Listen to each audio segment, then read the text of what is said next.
مشكلتي إني شخص دائما عنيدة.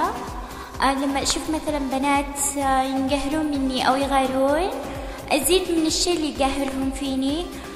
لما أشوف بنات مثلا يقلدون جروبنا ومسوين صفحات ومسوين فلوسهم بنات يطقطقون أو إنهم يذبون على العالم أو يذبون على جروبنا، أحب أعاندهم، أحب أزيد من اللي يقهرهم فيني، لأنه لو ماني ناجحة ما انقهروا وما غيروا مننا، والحمد لله احنا حققنا نسبة مشاهدات جدا عالية ونجاح جدا باهر، فعشان كذا هم مقهورين.